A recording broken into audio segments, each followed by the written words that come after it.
Hi, Kyle. Good to hear from you. How are you? I'm good. I'm just in a van going to Washington, D.C. Sure, like you do.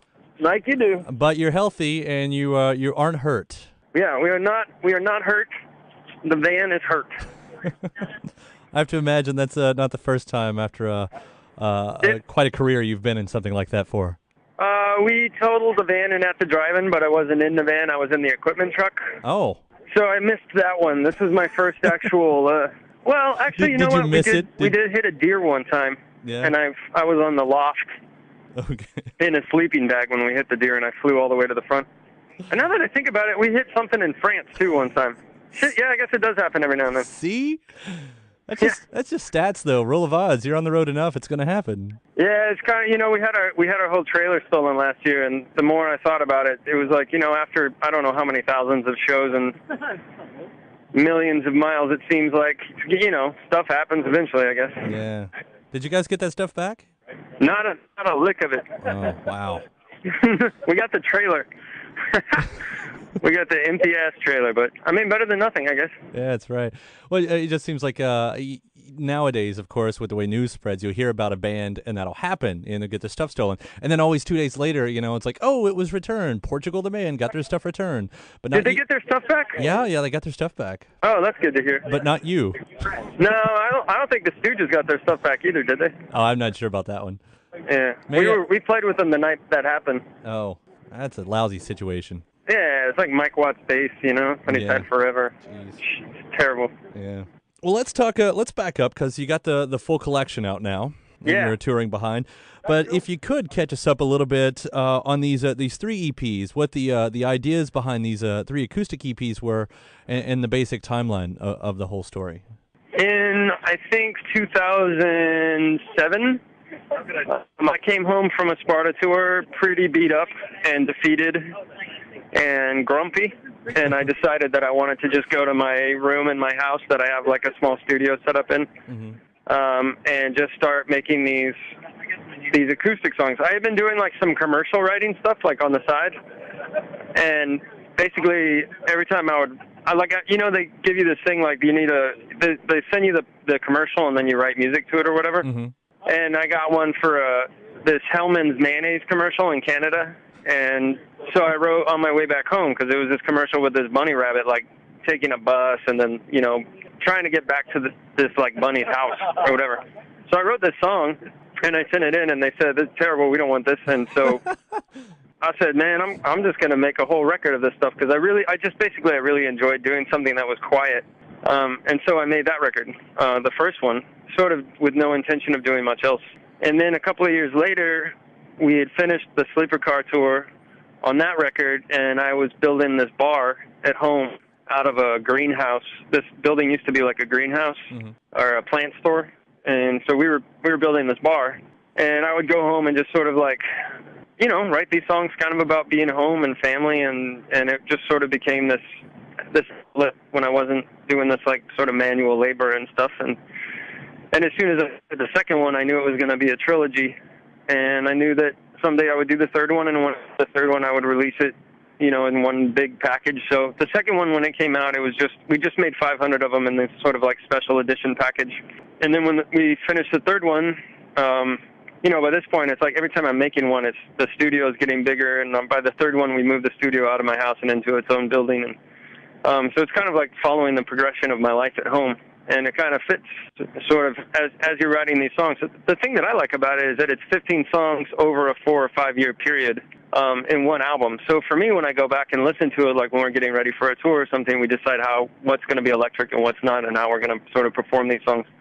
It's really nice to go back into that feeling of listening to like easier said than done, which is, we almost never perform because it's so delicate that we've only performed it a couple of times in like special.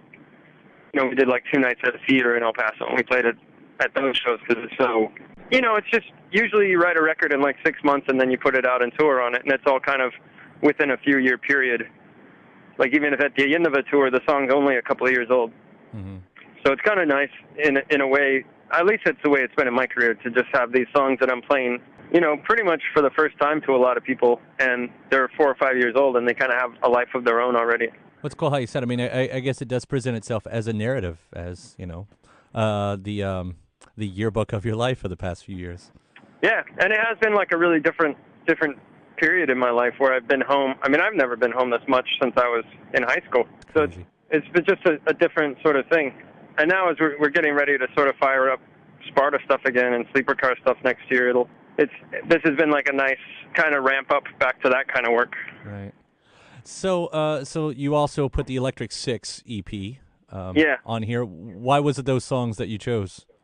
We pretty much Gabe and I went through all 15 songs and sort of decided we tried to play all of them electric and see which ones fit and which ones didn't, and which ones sort of, it's almost like making a cover record of your own stuff.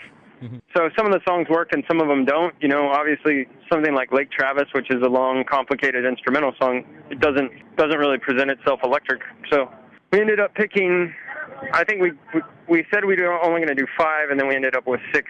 And I kind of, Gabe sort of did a lot of that stuff as producing it.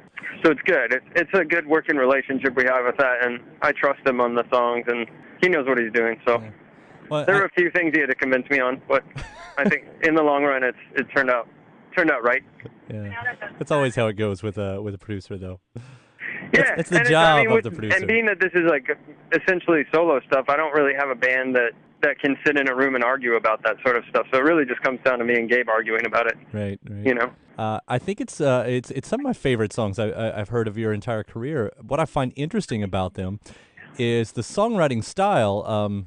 And I guess it started going that way a little bit for Sparta, and maybe it's because of the idea with commercials and that commercialism inside it. But these come so close to what you would think of as big mainstream rock songs. Just kind of holding something back for I don't know, for your own style, I suppose. But I think just as I grow as a songwriter, I mean, when I wrote At the Drive-In songs, it was sort of about finding 7 or 8 pieces that sounded cool and then figuring out how to put them together. And that band was a real jigsaw, not just between people, but between writing styles. And there's so many writers in the band. There was never one real. There wasn't like I walked in and said, "Okay, here's the song." It's like I walked in and said, "Okay, I have this part," and then somebody would say, "Oh, I got this part that'll fit," or whatever. So I think, and then that sort of evolved into Sparta, where the beginning of Sparta was a lot of that sort of stuff, where it was kind of a little bit less jigsaw, but still to that sort of post-punk kind of way of writing or whatever. Mm-hmm. And then by the time we got to, we spent months and months and months writing. I mean, I think I wrote alone probably like 30 songs for that record and whittled it down to the 18 we recorded, and I think there's like 12 on 3s, and that was like a real refinement of songwriting style. Mm-hmm. And I think for me the next progression was I just want to have an acoustic guitar and write these songs, and I want them to sort of stand on their own. Yeah. And now at the end of that process, like, I'm, starting to write for the next Sparta record, and I'm like, I just want to find 3 random heavy riffs and figure out how to make, and like I'm just sort of going back to that style now. Yeah. And it's exciting to me. Well, it's certainly exciting, I think, to all of us who have followed your career. In fact, on my notebook in front of me, I have huge words at the bottom that say Sparta in big letters and exclamation points. How did it come back around? Because you said, at one point you were just kind of burnt out on it, that everybody was kind of burnt out on it. Yeah, I think it was we sort of got into that period where we hit the tour record cycle where it stopped being as creative. And I mean, honestly, I was pretty deflated by the 3's reviews.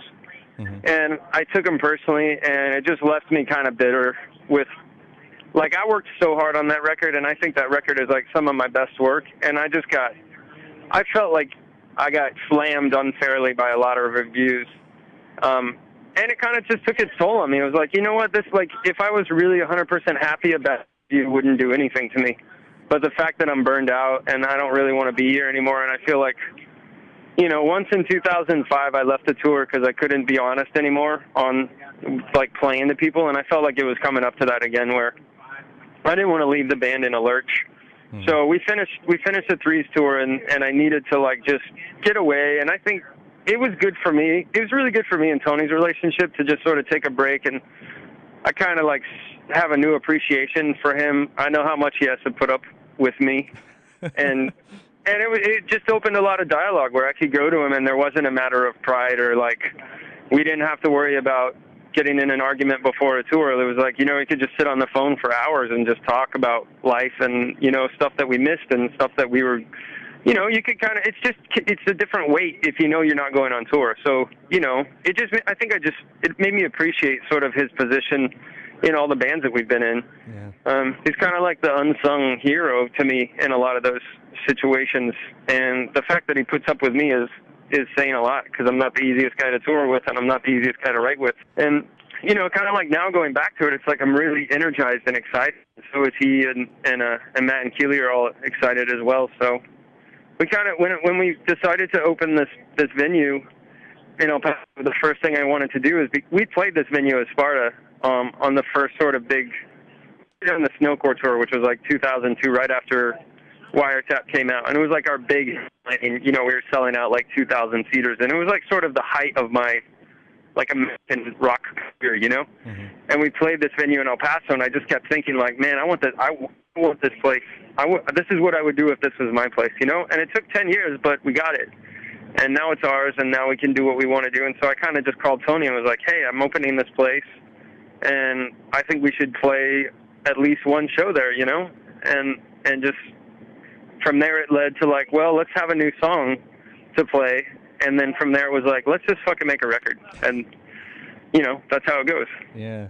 Well, how is it, how is it owning a bar? I mean, is this what you expected it would be like? Are you learning things that you didn't know before? It was actually, I mean, when we started out with Hope and Anchor, which is the first bar, it was like, you know, we have like a little bit of money saved from touring. Let's just invest it in this bar. And like, I'll take a few months off and kind of help build it because I like just constructing things with my hands.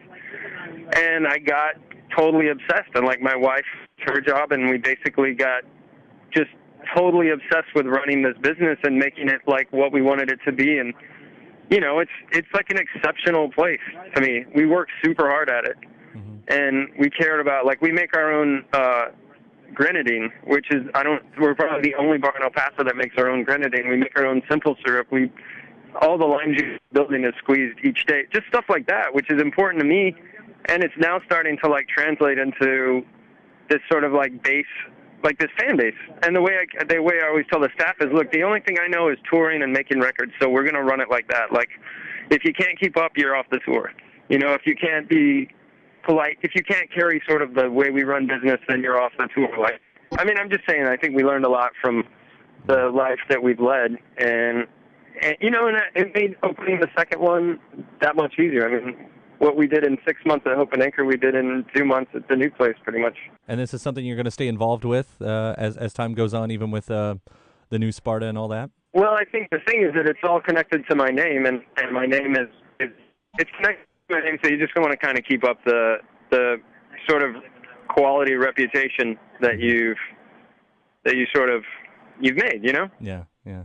I wouldn't walk away and just let it be shitty and, like, you know, I'd hate for somebody to come up and say, like, oh, yeah, I went to your bar, and, like, oh, you know what, I've kind of neglected one of them to deal with the other one lately, but I'm looking forward to sort of getting home and getting back into it. Well, congratulations on everything, man. I got to say, at least looking from the outside, it's been a hell of a career, one that we've enjoyed following. Yeah, it's been all right, so, huh? Yeah. I guess that means you've got a best-of compilation with your name on it at some point soon. Maybe.